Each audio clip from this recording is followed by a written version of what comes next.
This is Hot Mike. Hot Mike. On the networks of WDAY. Here's Dom Izzo. Welcome back, everybody. Wednesday morning show rolls on. WDAY Extra, KSFL TV, and Sioux Falls, Inforum.com. We mentioned it's a great sports week going on. We got the U.S. Amateur down the road at Hazeltine. That began on Monday. Match play starts. It's already underway. We'll give you the lowdown on that coming up later on in the show. We got high school football practice going on both sides of the river in North Dakota and Minnesota. Twins are playing. Vikes are going. We're closing in on week 0 of college football, and the Legion baseball season is still going for us here in Fargo, North Dakota. As we mentioned on Monday, we had Luke Rustad join us. Fargo Post 2 is heading back to the American Legion World Series. Second trip in 5 years. They'll play tomorrow in Shelby, North Carolina. They'll play 3 round-robin games. If they finish in first or second in their pool, they'll move into the elimination round with a chance to win the whole thing. Of course, they were runners-up in 2019. Our next guest experienced this as a player and now gets the really cool experience of doing this as a dad. I will throw a personal note in that I first met him 5 years ago when his sons were playing on the Fargo Dirt Dogs when they won 56 games and won the championship that year. As Chris Meier joins us from Nashville, Tennessee, en route to Shelby, North Carolina. You might have the best backdrop yet. We've been doing this show for nearly 5 years. You might have the best flex yet here. That's pretty darn good. Well, and I just want to let you know, if I have to, I can go full Neon Dion if I have to as well. Well, are you going to take any questions? Because right now Dion's not taking any questions, so we don't want to go down that road. WDAY, you guys are clear for me. First off, congrats. Second, just describe this as a dad. I mean, this has got to be just surreal after what happened on Sunday and now doing this from this position. Describe that. Dom, you just gave me goosebumps. It doesn't take much right now to get me goosebumpy. It's just the way it is. The last couple of weeks have been pretty emotional, I guess. And it all starts with, the boys are going off to college. This is it for youth sports. So this huge part of their life is going to end. And 2 weeks ago at the state tournament, it was, hey, on the other side of this week might be the start of the rest of your life. And I was excited for them because my boys they're running to the light. I mean, they can't wait to get to that other side. And then we survived that week, and it's like, all right, we got Central Plains Regional. On the other side of this week is either another week of baseball, which is going to be, unbelievable for you guys, or it's the start of the rest of your life. And then you couple that with the fact that for my wife and I, it's also on the other side of this is the start of the rest of our life too. So you have emotions already there just without even the baseball stuff. Then to top it off, that one of my sons, his name is Bo, and he's a pitcher. I think Luke Rustad gave him the ball 3 times in 8 days in win or go home setting. So, Bo starts against Bismarck in the state tournament. If we lose, the season's over. Then he starts against Renner, South Dakota in the regional tournament. If we lose, the season's over. Then he gives him the ball again on Championship Sunday. And the goalie dads out there will know what I'm talking about. And I don't know if Jackman's going to be a pitcher or a goalie, but there is something different when your kid pitches. So you have all that emotion on top of that. And it just reminds me of this little, it's a country music lyric, Dom, and you're going to understand this. You probably already do, but it goes, when tough little boys grow up to be dads, they turn into big babies again. Yeah, that's about right. Yeah, I hear you. So what do you think? You went through this as a player. I remember you guys were here last year in studio, all 3 of you, to now live this after experiencing it. What are you telling them? What did you tell them about, hey, to soak this up because this is never going to happen again? Well, certainly in 1992, here's what's really cool about this is I know because of what I'm experiencing right now, my 1992 text chat is going crazy. I right? bet. I bet. And we would do anything for each other. I mean, these are guys that some of us haven't seen each other in 20 years. And so just knowing that that bond you have on being a World Series team, that the boys are going to have that bond. And they are already probably were going to have that bond anyhow because, the experience they had with the Dirt Dogs and, almost making Williamsport, going 56-0. So I know that that's what it's going to be like. One of the things that was interesting though is, Fargo Post 2 doesn't rebuild, right? They're always expected to be good. And when I was 18 years old in 1992, from a North Dakota standpoint, we were still supposed to be good. We're Fargo, right? But when we got to the regional, our expectations were so low from except for the team. Jeff Kopak wrote an article. I think he expected us. I think he maybe packed one change of underwear to go to Omaha because I think he thought it was going to be O2 and barbecue. And team, we never bought into that because we knew if we went 5-0, we got to come back and play in the World Series. And we were a team built on chemistry. Coach Harder had like one of the best backhanded compliments of all time. And he didn't give out compliments very easily. And this one was backhanded, but it was hilarious. It was in the bus on the way back to the hotel after we beat Omaha for the championship. And he gets up, he addresses the team, and he's kind of emotional because he's going to be playing in the World Series at Jack Williams, a huge career achievement for him after winning 12 games. And he said, I just want to let you guys know that of all the teams I've ever had here, you guys have gotten the most out of your ability than any other team I've ever had. And we were kind of like, what did he just say? And it's like, oh, never mind. Yeah. He just said we're the best at something. And I remember going back to the hotel and we all had our uniforms on and we just cannonballed into the hotel swimming pool because we were so excited. I think this 2024 team, they're obviously just as excited, but they've had more monkey piles on the mound than we ever did. Yeah.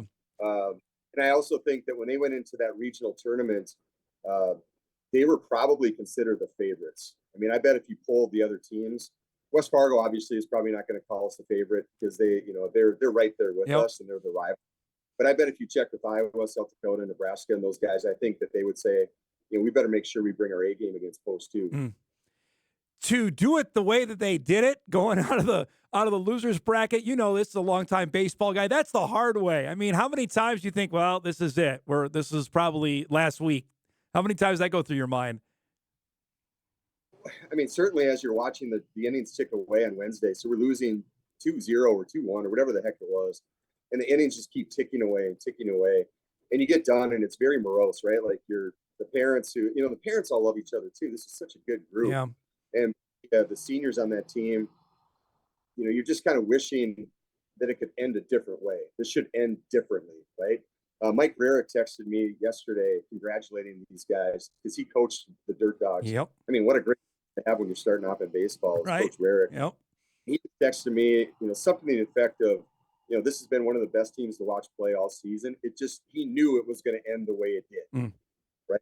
And I think when we got, honestly, winning that Renner game, because to me, that was the one that you're going to find out, are you going to come back or are you just going to pack and go home?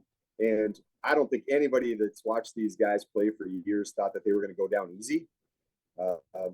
Little did we know that the bats were going to come alive, and they certainly did. And nothing like being that 6-run inning.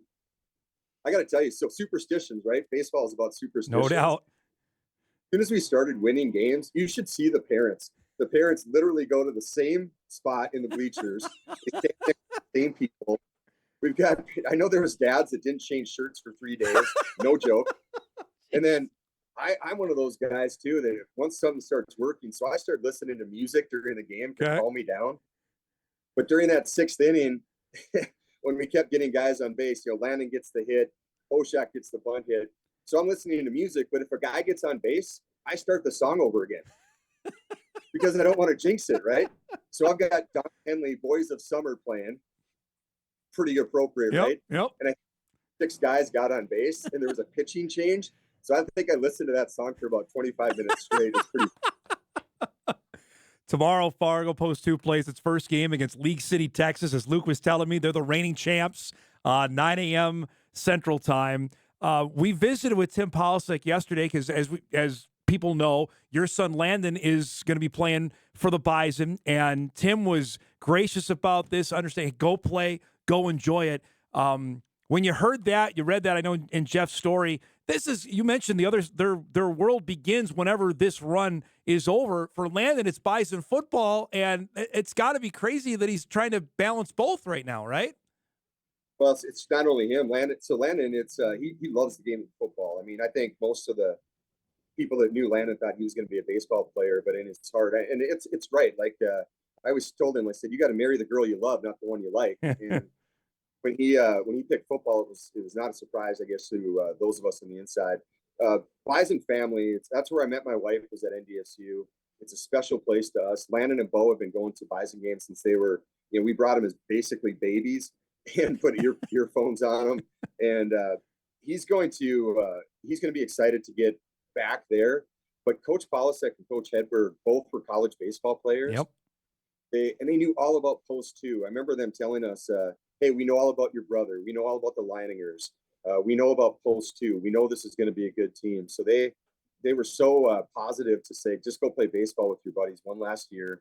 I think it helps. NDSU's probably got almost 30 seniors this year. He's going to be fine. He's going to catch up. He's just a quick study. But it's the same thing in 1992. I missed a couple of days of school. Now I was in Fargo, so I probably could have went. But I didn't. I just took those days off. But I was telling you before we got on, so we're in Nashville, Tennessee, because yesterday my son Bo was supposed to check in at Iowa Western because he's going to pitch for those guys. They have games this fall. So we texted the coach after the game, and I told Karen, I said, well, I don't know, maybe we should just go drop this stuff off anyhow. So we packed up like suitcases and a college refrigerator, and I'm parking, lifting a refrigerator up the dorm stairs, just kind of like it was 30 years ago. Get him checked in, and then my daughter lives in Nashville, Tennessee, which is only 10 more hours away from Council Bluffs. So we drove here last night, and my daughter's going to PA school, so she's living the rest of her life. Landon's got Bison football. I can't wait to see what he can do to try and help those guys in the next 5 years. And then Bo's going to get on the mound with those guys as soon as this thing's over. So before, I don't want to get you too emotional here, but your thought, what do you think is going to go through you and your wife's mind when they're out there playing tomorrow at the Legion World Series? Oh, man. Well, there's been and I think I talked to you about this last year. There's just been so many big games for these guys. Yeah. They played in a triple overtime high school state championship game. Yep. Against Grand Forks Red River in the Engelstead. You want to talk about pins and needles? They were on ESPN when they were 12 years old. This is the second time being on ESPN. Right. By the way, we lost that game in 2018 to a town in Iowa. So a little bit of poetic justice that we knocked Iowa out to go back to the. But I think. Emotions are running high. I think, not to get too deep on you, but, the Lord's been good to me. I've got a great family. I got a great wife. These kids are just so successful, and they've been blessed with these fantastic coaches. Their first tackle football coach was Chad Stark. It's pretty good. I mean, it's all right. Than that. Chad Scarperud is one of their first hockey coaches. Mike Rarick and Jason Kalbrenner, two North Dakota college legends, were their first baseball coaches. And then you go to Troy Mattern, Dean French, and then all these guys at Post 2. I don't know if you know this, Dom, but they're all teachers. All these guys that coach for Post 2. Yeah. And got Jackman coming up. There's something to be said for these coaches that devote their life to education. Luke said it the other day that he feels like these are his second sons. I kind of feel like these coaches are their second dads. Mm. So, you're gonna. I think it's going to be harder for Karen and I because we're going to miss the pre-games, the post-games. We're going to miss the group chats. And it won't be the same, but we're going to find different things for us to do. And obviously with the boys continuing their athletic career, don't be surprised to see us cruising out I-29 a lot to watch some Iowa Reavers baseball. You made this, you texted me this on Sunday night, and I knew this, but forgot it. You could actually have Drew Rarick and Tommy Simon on this team as well, because they played on that Dirt Dogs team. I went back and watched the highlights of that the other night. I'm like, holy cow, those guys are going to go play Power 5 baseball next season. It's incredible to think of the talent that was on that team. And by the way, before I continue to talk about that team, I always got to give shout outs to the Carson Cheeks, Wyatt Kozadowski's, Jonah DeYoung, Levi Speeds, Landon Hales, all those guys that were on the Dirt Dogs, right? Because they're dudes and they're at Post 2 right now. So I know we talk about the Dirt Dogs a lot, but that team, we have a big poster up in my garage, and it's crazy because we've got the 12 guys on there. 10 of them are going to play college sports. Wow. 2 of them going to 4 or 5 baseball. And yeah, can you imagine Drew Rarick on this team right now? Maybe like as a closer, just come in and bring 96 gas out of the pen. And then Tommy Simon, maybe best defensive shortstop in North Dakota history. That also, by the way, every time he goes and plays for Shanley, somehow hits 370 with power. You know, we were lucky in for home come back. Also he's a Hall of Famer for Post 2. Connor Holm setting records and then just a kid who hates to lose. So yeah, it would have been great to have those guys. But what's cool about it is the bond that team has is also going to carry on because I think people know Dirt Dogs. I mean, I think you put us on the map because literally DAY was first out there when those guys were getting ready to go to Indianapolis. But I think that they've represented North Dakota baseball well, and I think teams around the region remember the Dirt Dogs, and then obviously I think they have a lot of respect for Fargo Post too. My last question for you, is there any state you have not hit? You were in Massachusetts for that. You're in Tennessee now. You're going to North Carolina. Is there any on the Continental 48 you've not been to yet? I don't think so. We've been in some goofy spots. Like, it's weird. My wife was saying last night, she's like, Drury Hotel. Drury, what's that? I'm like, that was Charleston, Missouri, like 2019. You know, we just kind of laughed. All these different memories. We spent a lot in Iowa. We spent, obviously, we used to go to the Gopher Summer Classics when they were coming up. We've been to Boston was awesome. I mean, that's a memory those guys will never forget. Indianapolis, even though it didn't work out, that was a pretty cool experience too. And I think it helped that team, the Todd Molden and Chad Hansen coach last year. You know, those guys watched that. I know they did, probably in watch party. So we've been everywhere, and it's going to continue. I mean, we're going to the Murray State game this year because it's about an hour and a half away from Nashville, Tennessee. And I've always thought, like, as I watch those Bison games and they're in like Terre Haute and you guys scan the crowd and I was like, who are these Bison people that are at those games? And I was laughing because it's like, well, that's going to be me at Murray State. They're going to scan the crowd. Me and my wife, they're like, those Bison people. Well, our daughter lives in Nashville, Tennessee, and our son's red shirt. It's great to see you, man. Safe travels the rest of the way. I know I'll be texting you over the next couple of days. Have a ball. I know you'll enjoy it. And thanks so much for giving us a few minutes this morning. That was great. Hey, thank you for all you do for these guys and Mr. Kolpak, too. Jeff followed us when we were in Omaha in 1992. We had a lot more hair but now he's still writing articles about Post 2 baseball 30-some years later. And I just want to thank DAY for the coverage that you guys do for not only this, but high school sports and Shanley football. It's pretty awesome. And always best of luck to you, your wife, your son, and your dad. I hope nothing but good for you guys. I really appreciate it, bud. Thanks so much. Thanks for doing this. We'll talk soon, okay? All right. Thanks, Don. Chris Meier, Fargo Post 2 alum, and now his sons, Landon and Bowden, going through this as they will play tomorrow at the Legion World Series in Shelby, North Carolina. We'll break. We'll come back. We'll do our Indiana State football preview and wrap things up. We got our Bison Media Zone show coming up in just a few minutes. Back on Hot Mic right after this.